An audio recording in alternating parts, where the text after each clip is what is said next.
నమస్తే, welcome to PJ news. Ambati Rambabu ఇప్పటికీ దాదాపుగా కొన్ని వారాలుగా జైల్లో ఉన్నప్పటికీ ఆయనకు మాత్రం ఇప్పటికీ కూడా బుద్ధి రాలేదు. ఆయన వయసు దాదాపుగా 65 ఏళ్ళు ఉంటాయి. ఆయన చదువుకున్న వృత్తి ఇప్పుడు న్యాయవాది వృత్తిలో కూడా ఆయన ప్రాక్టీస్ చేయడం జరుగుతుంది. ఏదైతే వైసీపీ పార్టీకి సంబంధించి ఆ పార్టీకి సంబంధించిన కేసుల్లో ఆయన వాదించడం ఇలా ఆ విధంగా ఆయన ముందుకు వెళ్తున్నారు. అంటే ఏ విధంగా రాజకీయాల్లో ఆయన కొన్ని ఏళ్లుగా ఇటు గెలిచింది లేదు. అయితే ఎప్పుడైతే వైసీపీ అధికారంలో ఉందో అప్పుడు మంత్రిగా పనిచేశారు. ఆ తర్వాత ఇక ఆయన రాజకీయానికి సంబంధం లేకుండా ఆయన బయట చేసిన కథల గురించి మనం కొత్తగా చెప్పాల్సిన అవసరం లేదు. ఇక ఇప్పుడు ఏదైతే ఆంధ్రప్రదేశ్ ముఖ్యమంత్రి చంద్రబాబు నాయుడు గురించి ఆయన మాట్లాడి ఇటు జైల్లో ఏ విధంగా రిమాండ్ విధించడం వల్ల జైల్లో ఉన్నాడు. మళ్ళీ ఆ తర్వాత అంటే ఆ కేసుకు సంబంధించే దాదాపుగా ఆంధ్రప్రదేశ్ మొత్తం అంతటా 36 కేసులు నమోదయ్యాయి. ఇక ఆ కేసులు ఆ విధంగా ఆయనపై నమోదయ్యి ఆయన రిమాండ్కి వెళ్ళడం కూడా జరిగింది. ఇక ఆ తర్వాత ఈ పీపీపీ విధానం ఏదైతే మెడికల్ కాలేజీలకు సంబంధించి దానిపై కూడా 16 కేసులు నమోదయ్యాయి. ఈ చంద్రబాబు నాయుడు గురించి ఆయన చేసిన అనుచిత వ్యాఖ్యల దానిపై ఆయనకు బెయిల్ వచ్చినప్పటికీ ఏదైతే ఈ పీపీపీ విధానానికి సంబంధించి ఆయన పోలీసులతో వాగ్వాదానికి దిగడము, పోలీసుల మీద అంటే ఎదురుదాడి చేస్తూ ఆయన మాటలు మాట్లాడడము, వీటన్నిటిపై కూడా మళ్ళీ రెండోసారి ఆయనపై దాదాపుగా 16 కేసులు నమోదయ్యాయి. ఇక చంద్రబాబు నాయుడుకి సంబంధించిన దానిపై బెయిల్ వచ్చినప్పటికీ ఈ కేసు కారణంగా ఆయన మళ్ళీ రిమాండ్కి వెళ్ళారు. అయితే ఇప్పుడు మొన్నటి వరకు ఆయనకు బెయిల్ వచ్చింది.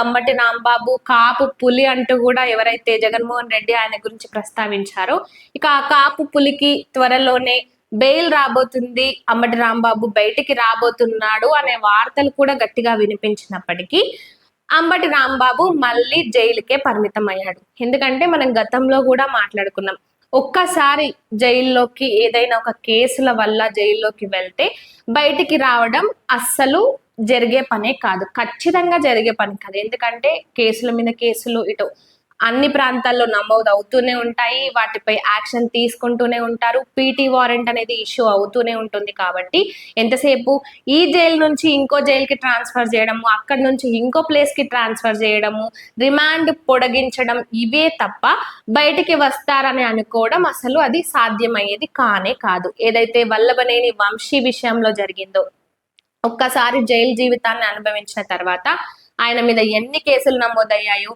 ఆయన బెయిల్ కి అప్లై చేస్తాడు, ఆ బెయిల్ వస్తుంది, కానీ ఇంకో కేసు వల్ల లోపలికి వెళ్తాడు. ఈ విధంగా అది రిపీట్ అవుతూనే ఉంటుంది.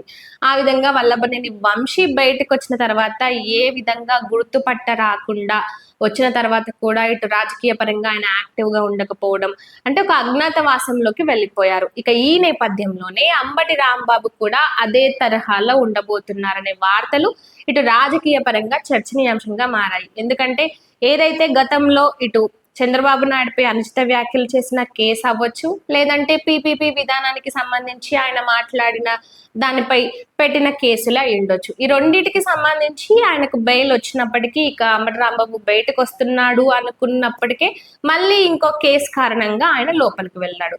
2023లో జనవరిలో ఏదైతే ఇటు లాటరీకి సంబంధించి అప్పట్లో ఆయన మంత్రిగా ఉన్నాడు, మంత్రిగా ఉండి కూడా ఈ లాటరీల విషయంలో ఆయన ఇన్వాల్వ్ అవ్వడము, అంటే ఇటు మన దేశంలో చూసుకున్నట్లయితే మన దగ్గర చూసుకున్నట్లయితే ఈ లాటరీ విధానం అనేది లీగల్ కాదు, అది చట్టబద్ధమైనది కాదు, చట్ట విరుద్ధమైనది.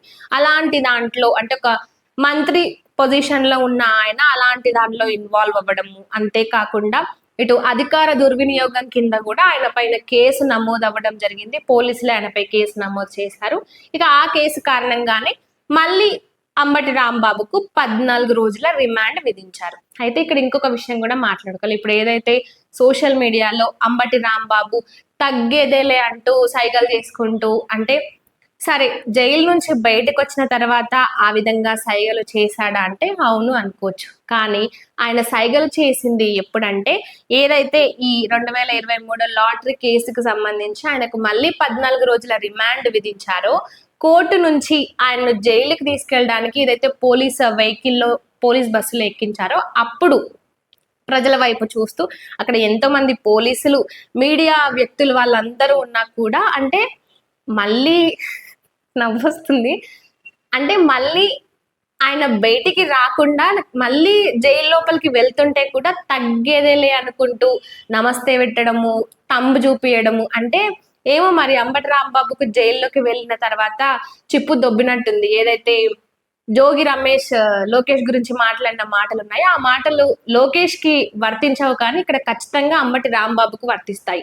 అంటే ఏదో గెలిచిన వ్యక్తిలాగా, నేను సిస్టమ్ మీద గెలిచిన, ప్రభుత్వం మీద గెలిచిన, పోలీసుల మీద గెలిచిన, చూసారా నాకు బెయిల్ ఎట్లొచ్చిందో అన్నట్టుగా ఆయన తగ్గేదేలే అని సైగలు చేయడము. అంటే కోర్టు జైలుకి వెళ్తుంటే కూడా అలాంటి సైగలు చేయడం అంటే మీరు ఎన్ని కేసులు పెట్టుకున్నా నేను ఇంతే అనే ఒక, అంటే అలాంటి ఒక స్వభావాన్ని ఆయన చూపిస్తున్నట్టు అనుకోవాలా, లేదంటే అసలు దేనికి ప్రతీక అనుకోవాలి, ఎవరికి ఆయన సైగలు చేసి చూపిస్తున్నారు, ఎందుకోసం చూపిస్తున్నారు, ఇవన్నీ ఇప్పుడు సోషల్ మీడియాలో అందరూ అడుగుతున్న ప్రశ్నలు. ఎందుకంటే అంబటి రాంబాబు ఊకునే వ్యక్తి కానే కాదు. ఇటు పోలీసులతోనన్నా గెలుకుంటూ ఉంటాడు, లేదంటే ఎవరితో ఒకరితోనో అక్కడ ఉన్న సరౌండింగ్స్ లో ఉన్న వాళ్ళతోనో ఏదో ఒక రకంగా వాగ్వాదానికి దిగడము, అక్కడ ఏదో ఒక పెంట చేయడము, మళ్ళీ దాంట్లో ఏం ఎరగనట్టు కమాన్ యార్ కమాన్ నన్ను అరెస్ట్ చేస్తారా చేయండి అన్నట్టు మాట్లాడడము. మరి నిజానికి మాట్లాడుకోవాలంటే ప్రతిసారి పోలీసులు అర్ధమరాత్రులు నా ఇంటికి రావాల్సిన అవసరం లేదు, మీరు ఒక్క కాల్ చేయండి నేను వచ్చి లొంగిపోతా అని మాట్లాడే అంబటి రాంబాబు, ఎన్ని రోజులు జైల్లో వేస్తారా వేయండి అని మాట్లాడే అంబటి రాంబాబు మరి బెయిల్ పిటిషన్ కోసం ఎందుకు పదే పదే ఇటు కోర్టులను ఆశ్రయిస్తున్నారు? ఇటు చంద్రబాబు నాయుడుకి సంబంధించిన కేసుల విషయమే అయి ఉండొచ్చు, బెయిల్ కోసం పిటిషన్ పెట్టారు. మళ్ళీ ఆ తర్వాత ఏదైతే ఇప్పుడు రీసెంట్ గా పీపీపీ విధానానికి సంబంధించి ఆ కేసుకు కూడా బెయిల్ పిటిషన్ కోసం అడిగారు. అసలు నాకు బెయిలే అవసరం లేదు, నేను ఎన్ని రోజులైనా జైల్లో ఉంటానని మాట్లాడే అంబటి రాంబాబు బెయిల్ పిటిషన్ కోసం ఎందుకు అంత తహతహలాడిపోవడం? ఇక ఇప్పుడు చెప్పాలంటే ఈ కేసు మీద ఏదైతే మళ్ళీ మూడోసారి 14 రోజుల రిమాండ్ విధించబడిందో దీనికి సంబంధించి కూడా కోర్టును ఆశ్రయించడం జరిగింది, మళ్ళీ బెయిల్ కావాలని. మరి ఇలాంటి అంబటి రాంబాబు ఇక బయటికి రావడం కష్టమే అనుకోవాలి. ఎందుకంటే ఇప్పటికే అటు మొదటి కేసుకి సంబంధించి చంద్రబాబు నాయుడు మాట్లాడిన 36 కేసులు, మళ్ళీ ఇటు పీబీబీ విధానానికి సంబంధించి 16 కేసులు, ఇక ఇప్పుడు ఏదైతే లాటరీ విషయానికి సంబంధించి అప్పట్లో ఆయన మంత్రిగా ఉన్నప్పుడు ఆయన అధికార దుర్వినియోగం కింద ఏదైతే ఇప్పుడు ఒక కేసు నమోదైందో ఈ కేసు, ఇన్ని కేసుల కారణంగా ఇక ఇప్పుడు అంబటి రాంబాబు బయటికి రావడం ఇంపాసిబుల్. మళ్ళీ ఇప్పుడు ఒకవేళ ఈ కేసులో ఆయనకి బెయిల్ వచ్చినా కూడా మళ్ళీ ఇంకో కేసు ఎక్కడో ఒక చోట పెడుతూనే ఉంటారు, అంబటి రాంబాబు మళ్ళీ జైలుకి వెళ్తూనే ఉంటారు, ఇక మరి అంబటి రాంబాబు పరిస్థితి జైల్లో పాపం బిక్కు బిక్కుమంటూ ఏడుస్తున్నాడు, ఆర్తనాదాలు పెడుతున్నాడు, అసలు ఏం చేయాలో అర్థమైతలేదు.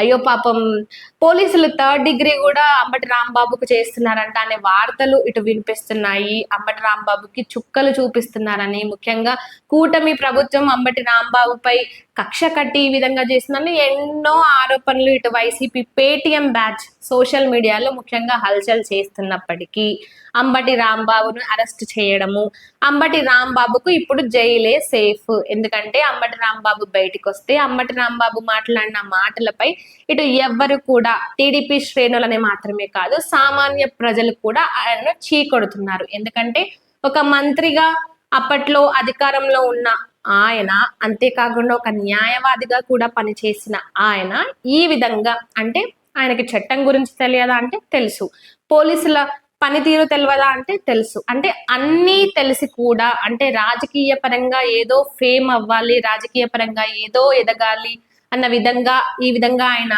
అంటే ఒక పొలిటికల్ స్టంట్లు చేస్తూ ఉంటే ఇటు పోలీసులు అయిండొచ్చు, లేదంటే ప్రభుత్వం అయిండొచ్చు, ఎవరు కూడా చూస్తూ ఊకోరు, ఖచ్చితంగా చర్యలు తీసుకుంటారు. ఖచ్చితంగా ఇప్పుడు ఏదైతే 3 అంశాలకు సంబంధించి ఆయనని జైల్లో వేశారో, ఇక అదే విధంగా రానున్న రోజుల్లో కూడా ఆయనకి బెయిల్ రావడం కష్టమే.